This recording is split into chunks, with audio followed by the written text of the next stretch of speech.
Muy buenas, bienvenidos a mi canal y aquí estoy con unas pintas de nuevo. Vamos a hacer el tema 4, que es la evolución de psicobiología, ¿vale? Recordar, utilizo los apuntes de Alejandra Mendieta Rada, ¿vale? Yo os hago como un esquema resumen del resumen de ella, ¿vale? No explico nada, simplemente estudio y repaso. Si queréis repasar conmigo, quedaros, ¿vale? Así que empezamos con el tema 4, la evolución. ¿Qué nos aparece en la evolución en el primer punto? Nos aparece que en el siglo XIX está Charles Darwin y Alfred Wallace, ¿vale? Darwin, yo me quedo con Darwin, y que descubren el mecanismo mediante el cual se produce la evolución, que es la selección natural. Súper aquí. En la obra de Darwin, El origen de las especies, fue en 1859, sienta las bases de la teoría de la evolución, y aparece el término evolución y la teoría de la evolución. También aparece y se sintetiza la teoría sintética de la evolución, que es el único marco en el que se puede comprender y explicar el comportamiento humano. Antecedentes históricos de la teoría de la evolución.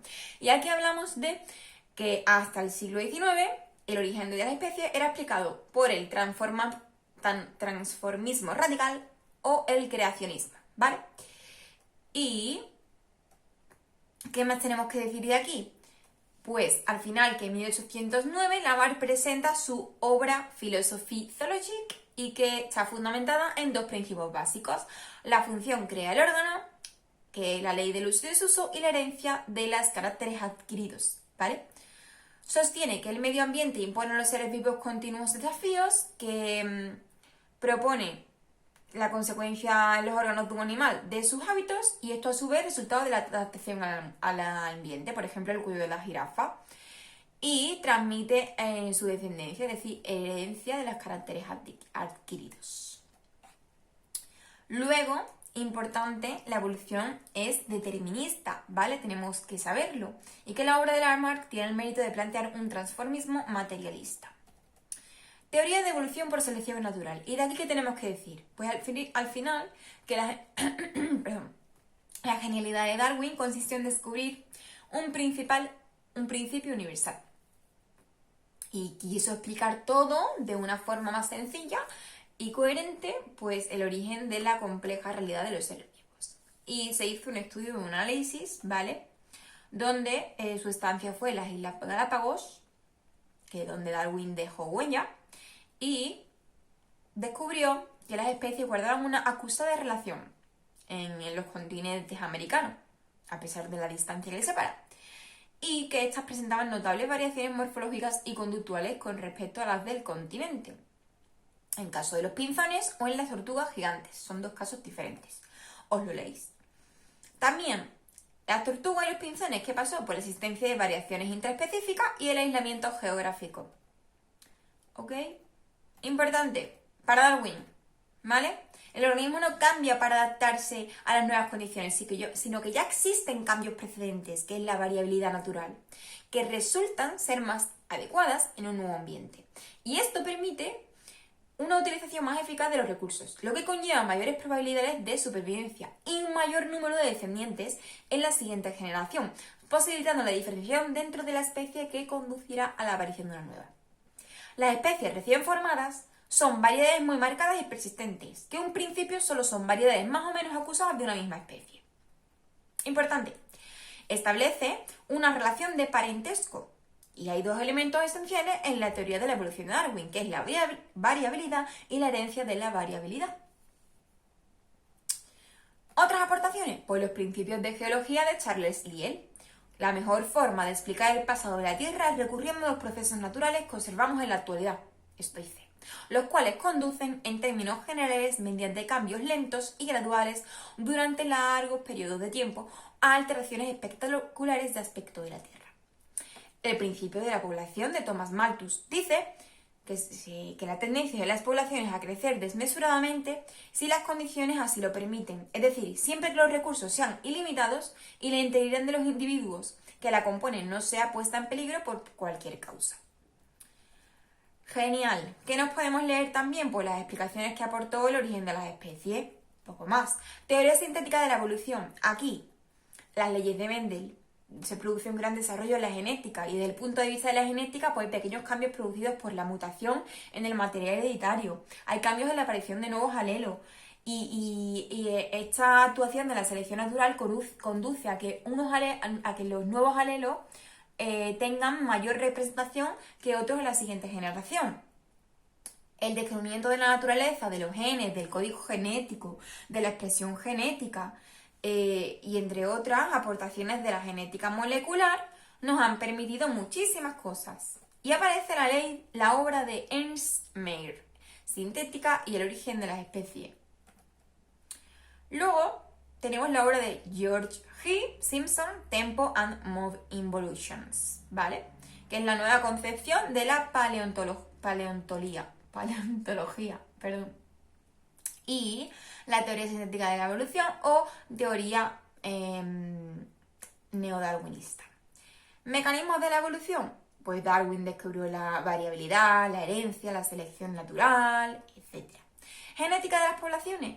Aquí hablamos prácticamente del conjunto de alelos existentes en la población para cada uno de los loci que conforman el genoma de una especie.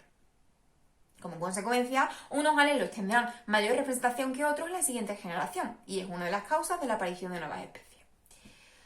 Genética de las poblaciones. ¿Qué es importante decir aquí? Pues que tienen como objetivo estudiar las variaciones que se producen a lo largo del tiempo y demás, y que cuáles son los factores que la desencadenan, ¿vale? Ampliando el marco de referencia a población. Frecuencias genotípicas. Vérselo muy bien porque esto es una fórmula, ¿vale? El cálculo de frecuencias genotípicas, yo no lo voy a explicar aquí, y la frecuencia alélica o frecuencia génica. Cálculo de frecuencias alélicas y cálculo de frecuencias alélicas a partir de frecuencias genotípicas. ¿Qué tenemos luego?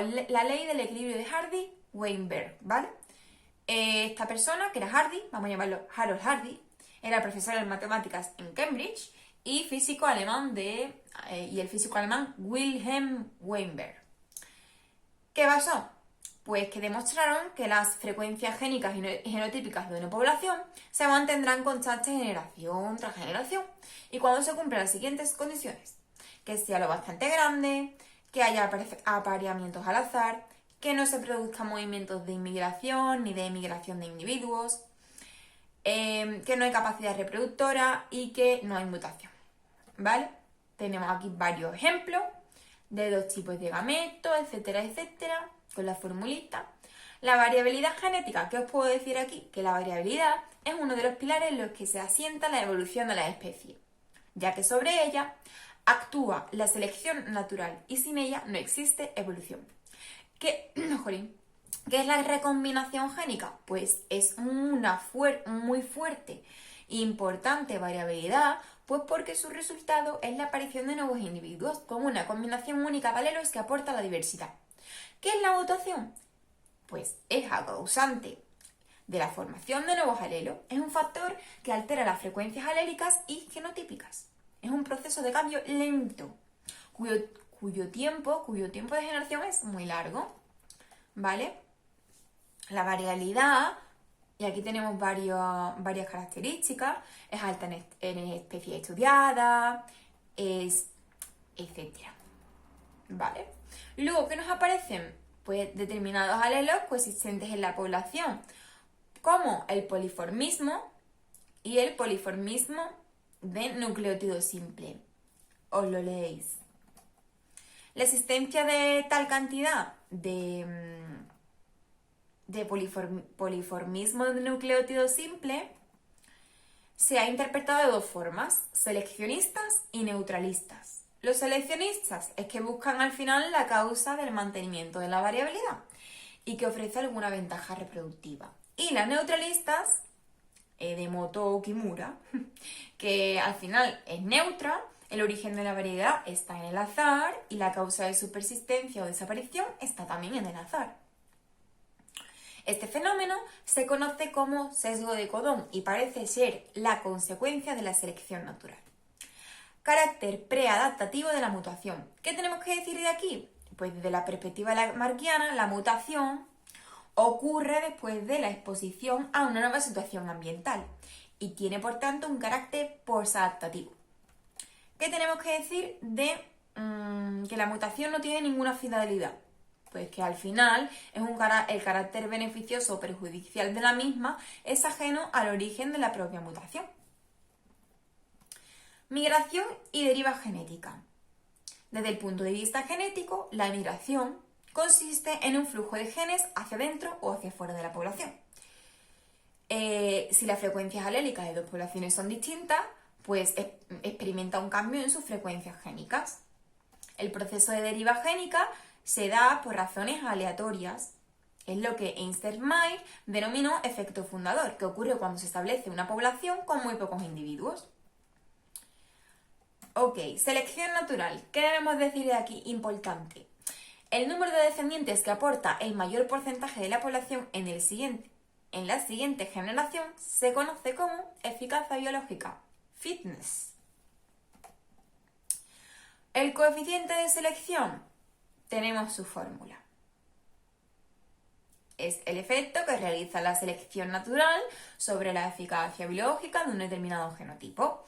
Tipos de selección natural tenemos la selección negativa o depuradora, selección positiva o diversificadora, selección codominante, sobredominancia o superioridad de heterocigótico y subdominancia o selección contra el heterocigoto. Os la leéis, ¿vale? Selección natural direccional. Esto va a favor de uno de los extremos. Situada en uno de los extremos, en la media provoca que la media se desplace, tiene variantes de pigmentación oscura asociada a la contaminación ambiental y hace su eficacia biológica fuera casi nula. Selección natural estabilizadora, a favor de los intermedios. Tiene características intermedias, limita el grado de variabilidad y hace que una población permanezca sin cambios. Selección natural disruptiva, a favor de cambios de ambos extremos, pues son extremos de la distribución fenotípica de una población. Selección sexual, ventajas de apareamiento y dimorfismo sexual, a la lucha de los individuos de un sexo por acceder al otro para reproducirse. Ok, aquí aparece el tema de las aves, el tema de que descubrieron el primer circuito neural sexodimórfico, los primates, los humanos, y las características sexodimórficas y el grado en el que se presentan guardan una estrecha relación con la estrategia reproductiva.